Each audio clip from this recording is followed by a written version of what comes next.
글로벌 코인 동향, 생생한 글로벌 이슈를 알려드립니다. 안녕하세요. 코인 여왕 문다윤입니다. 오늘은 이 NFT가 과연 예술품인지에 대한 얘기와 함께 솔라나 그리고 NFT로 레스토랑 멤버십을 산다라는 이슈까지 다뤄보겠습니다. 글로벌 이슈 한번 체크해보게요. 이광호 대표님과 함께하겠습니다. 어서 오세요. 네, 반갑습니다. 네, 당신이 잠든 사이 글로벌에선 어떤 일들이 벌어지고 있을까요?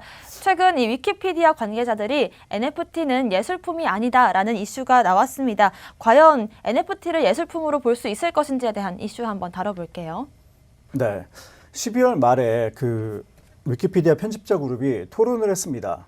최근에 NFT가 상당히 비싼 가격에 팔리고 있는데 이 팔린 작품을 미술품, 즉 예술품 판매 카테고리에 넣을 것인지 아니면 그냥 NFT 판매에 넣을 것인지에 대해서 고민을 많이 했다고 합니다. 왜냐하면 NFT 예술품이 지금까지는 없었던 종류의 그런 카테고리이기 때문에 고민이 많았을 것 같은데요. 그래서 한 5명의 편집자들이 모여서 투표를 진행을 했는데 그중에 1명을 제외하고서는 NFT 판매를 예술품에서 좀 제외해야 된다라고 투표를 했는데요. 그 이유는 아직까지 정보가 부족하다라는 게 그 이유였습니다. 네, 일단은 5명의 전문가들 중에서 4명이 예술품으로 보기엔 좀 어렵다라고 언급을 했는데 아직까지 뭐 정보가 충분하지 않다. 저는 개인적으로 동의하기 어려운 내용이기도 한데 어떻게 보시나요?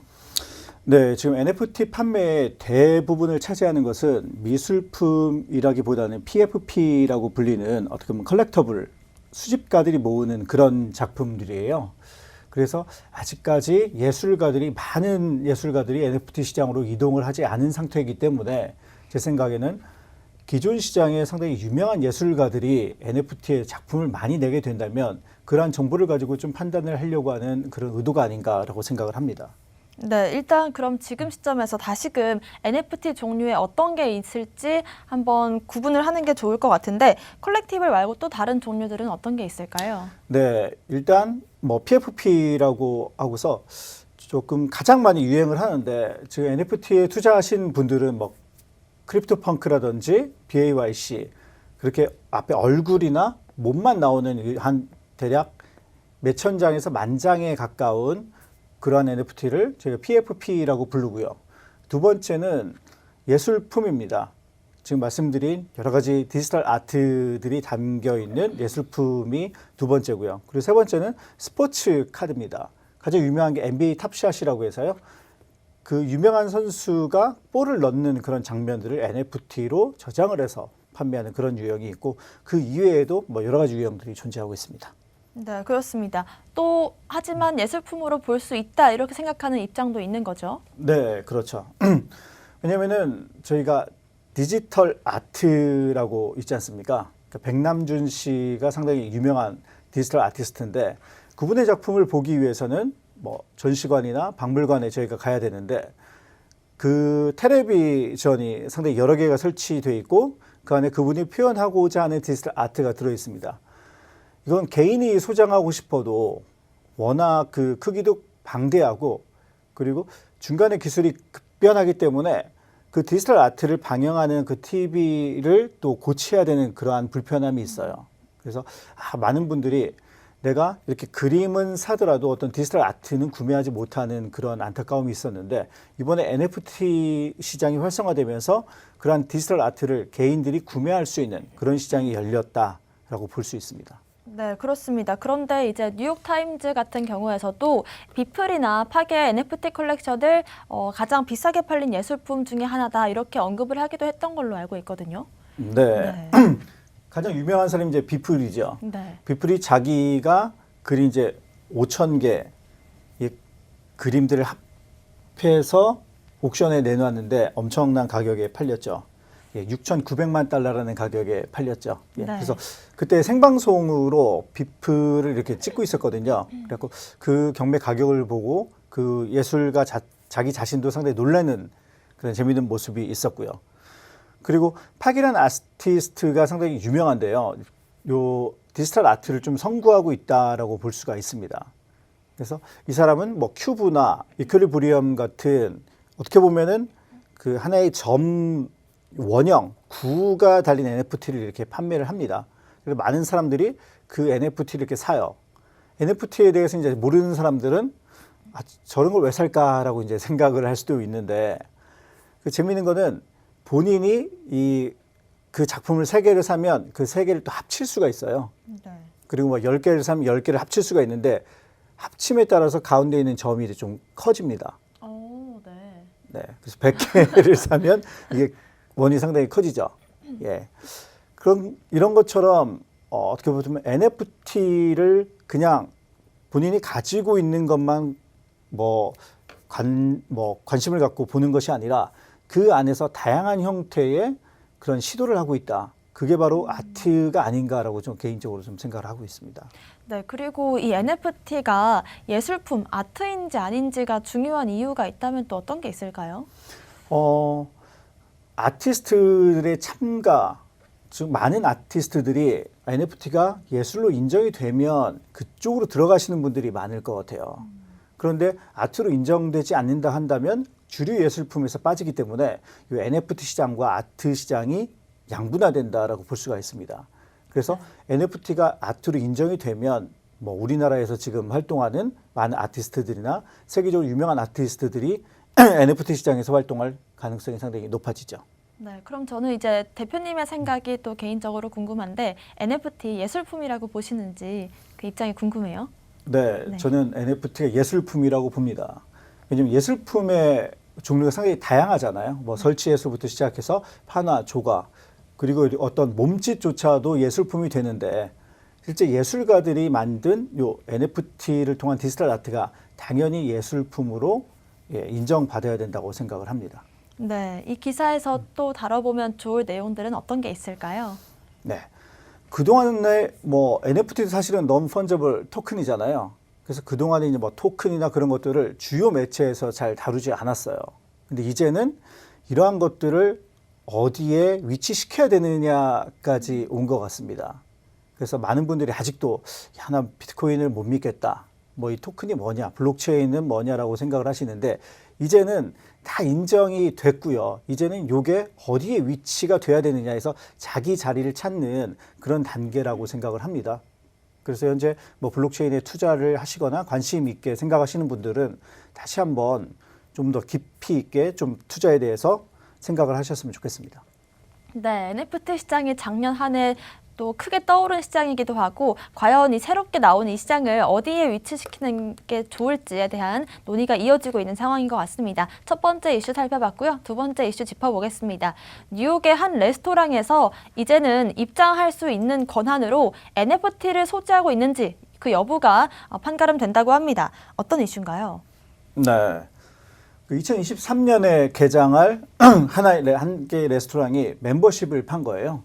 그래서 뉴욕 같은 경우에는 되게 유명한 레스토랑을 가기 위해서는 뭐 몇 달 전부터 예약을 해야 되고 그리고 개인 전용 프라이빗 레스토랑들이 있습니다. 프라이빗 다이닝 클럽들이 있는데 거기에 관련된 멤버십을 NFT로 판매한 겁니다. 네, 일단은 뉴욕에서는 워낙에 이제 부유층도 많고 하기 때문에 유명 레스토랑에 들어가려면 특정 멤버십을 소지해야 들어갈 수 있는데 이제 그 멤버십을 NFT로 받겠다 이런 말인 거죠. 네, 며칠 전부터 이제 오픈시에서 보면 이제 탑 100라는 그런 게 있는데요. 네. 거기서 뭐 그 안에 들어있는 플라이피쉬 클럽이라는 NFT가 있습니다. 그래서 많은 분들이 얘는 뭘까? 그 눌러보면 그 플라이피쉬 어떤 뭐 청어나 고등어 같은 그런 게 있고 그리고 중간에 이제 오마카세 초밥 모양의 여러 가지가 좀 있는데요. 그게 이제 멤버십을 나타내는 NFT 토큰입니다. 네. 그래서 이 레스토랑은 게리 바이너척이라고 게리 B라고 부르는 상당히 유명한 NFT 쪽에 이제 인플루언서가 있어요. 게리 바이너척은 뭐 트위터라든지 뭐 텀블러, 페이스북에 엔젤 투자가로 투자를 했을 만큼 원래 이 영역에 대해서 뭐 디지털 기술 영역에 대해 상당히 유명하신 분인데 지금 NFT 영역에서도 이분이 특정 프로젝트를 언급하면 그 프로젝트의 가격, 그 예술품의 가격이 엄청나게 오를 정도로 영향이 큰 사람입니다. 그래서 이 사람이 설립한 회사인 VCR 그룹에서 이번에 요 플라이피시 클럽이라는 회원 전용 레스토랑을 오픈할 예정이다라고 생각하시면 됩니다. 네, 그렇습니다. 이 레스토랑의 회원권을 NFT로 사는 이유 여러 가지가 있겠지만 일단은 직접 이 레스토랑에 가기 위한 이유도 있겠지만 유명 일가견이 있는 전문가가 여기에 관심 보인다라는 이유도 또 작용한 것 같아요. 네, 최근에 우먼 오브 월드라는 NFT가 있는데요. 그 NFT의 가격이 한 2위더에서 3위더 정도로 거래가 됐는데 이 게리비가 최근에 다시 한번 언급을 했어요. 네. 그러자마자 가격이 이렇게 점프해서 지금은 7위더에서 8위더 사이에 거의 뭐 갑작스럽게 한 두세 배가 뛰어온 거죠. 그런 게리비가 운영하는 그런 레스토랑이라는 게 또 상당히 메리트가 준 게 아닌가라고 생각을 합니다. 그렇다면 이제 이 멤버십을 소유하고 있는 사람들도 소유하고 있는 것만으로도 수익을 낼 수도 있는 그런 상황인 거네요. 그렇죠. 이게 홈페이지에 가보면 솔드아웃 매진이라고 뜨거든요. 네. 그래서 플라이피쉬 일반 멤버십 같은 경우에는 2.5위더에 판매를 했습니다. 네. 그리고 플라이피쉬 오마카세, 오마카세가 어떻게 보면 일식인데 저희가 딱 앉아 있으면 그 주방장이 알아서 이렇게 음식을 내주는 거는 오마카세라고 얘기를 하는데 한 14개 정도 이제 방이 있다고 합니다. 그래서 플라이피쉬 오마카세는 한 4.25위더에 판매를 했습니다. 근데 지금 가격이 얼마인 것 같으세요? 좀 큰 상승이 나왔을 것 같아요. 탑 100 프로젝트에 들어갔을 정도면요. 네, 2배 정도는 갔을까요? 거래량도 엄청 났고요. 어, 그래서 출시 이후에 거래량이 4,700위더 정도가 거래량이요? 이제 네, 2차 시장에서 이제 거래량이 네. 그렇게 됐고요. 플라이피쉬 회원권은 이제 3.73위더 정도로 거래가 되고 있고 플라이피쉬 오마카세는 7.79위더부터 거래가 가능하더라고요. 네, 가격도 많이 올랐네요. 네. 이 기사를 통해서 좀 어떤 부분들을 생각해 볼 수가 있을까요? 이 게리 비라는 사람에 대해서 좀 알아두면 좋을 것 같아요. 이 게리 바이너척이라는 사람이 NFT 시장에 상당히 유명하거든요. 그래서 이 사람의 트윗을 항상 이렇게 보는 사람들이 있습니다. 그래서 이분이 어떤 프로젝트에서 언급만 하면 그 프로젝트가 오르니까 빨리 보고 있다가 그 프로젝트를 사전에 좀 구매하는 그런 일이 있을 수 있는데요. 그래서 여러분들이 우리가 투자 관점에서 생각을 한다면 어떤 인플루언서가 언급하는 프로젝트는 뭐가 있을까? 그리고 그 인플루언서의 말을 좀 더 빠르게 우리가 좀 서치할 수 있는 방법은 뭘까? 예, 그런 부분에 대해서 연구가 좀 필요할 것 같습니다. 네, 그렇습니다. 암호화폐 시장에 정말 말 한마디로 큰 힘을 행사할 수 있는 인플루언서들이 있는데 어떤 인플루언서들이 있는지 그리고 대부분 이제 트위터나 공식 SNS 통해서 얘기를 하니까 이 부분 알림 설정해두고 지켜보는 것도 괜찮겠다라는 생각이 드는 두 번째 이슈였습니다. 마지막 이슈 보겠습니다. 뱅크 오브 아메리카가 솔라나를 앞으로 암호화폐계의 비자가 될 수 있다 이렇게 전망을 했습니다. 어떤 이슈일까요? 네, 솔라나는 우리가 지금까지 많이 다뤘었죠. 지금 이제 시총 기준으로 세계 5번째 큰 코인으로 성장을 했는데요. 그 시총이 이제 470억 달러라고 합니다. 근데 그 솔라나 하면은 속도랑 낮은 수수료가 좀 장점입니다. 그 이더리움보다 한 10배 정도 빠른 속도고요. 그래서 뭐 지금까지 500억 건 이상 거래가 됐고 570만 개 NFT 발행에 솔라나가 사용이 됐습니다. 네, 일단은 이더리움의 대항마로 나온 코인 중에 대표격이기도 한데 그 중에 가장 좀 주목받고 있는 장점이 이제 낮은 수수료 그리고 속도 두 가지가 있습니다. 이더리움의 몇 배 빠르고 몇 배 싸다 이렇게 불리잖아요. 네. 이더리움보다 이제 10배 빠른데 이론적으로는 지금 비자가 초당 1,700건을 처리를 하는데요. 24,000건을 처리할 수 있다고 합니다. 예, 이론적으로는. 근데 네. 솔라나 같은 경우에는 이론상 65,000건을 1초에 처리를 할 수 있다라고 해서 비자보다도 한 2배 이상, 2.5배 이상 빠르다라고 볼 수 있고요. 이더리움은 이에 반해 이제 12, 초당 12건을 처리한다라고 CBTP했습니다. 물론 스케일 2에서는 더 처리할 수가 있지만 솔라나는 이처럼 속도 중심의 블록체인이라고 볼 수 있는데 전문가들은 그렇게 얘기를 합니다. 이 속도가 너무 빠르다 보면은 이 탈중앙화 안전성을 좀 해치는 경향이 있다. 왜냐하면 그만큼 또 검증할 시간이 없지 않습니까?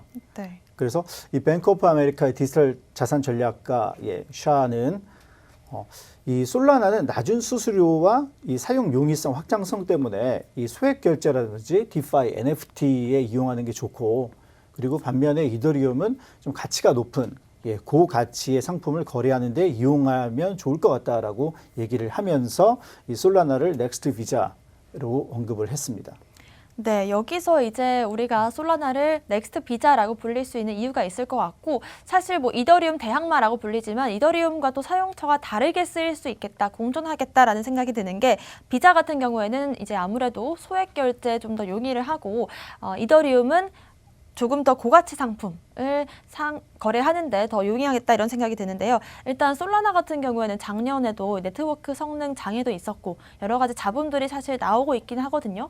좀 투자를 할 때 조심해야 될 부분이 있다면 어떤 게 있을까요?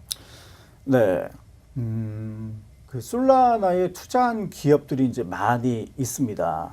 그래서 솔라나가 런타임이라고 해서 솔라나 런타임이라고 해서 이 이더리움의 EVM, 이더리움 버추얼 머신과 좀 다른 그런 기술을 개발을 했고, 그 기술을 계속해서 이제 성장시키고 테스트해 나가는 과정입니다.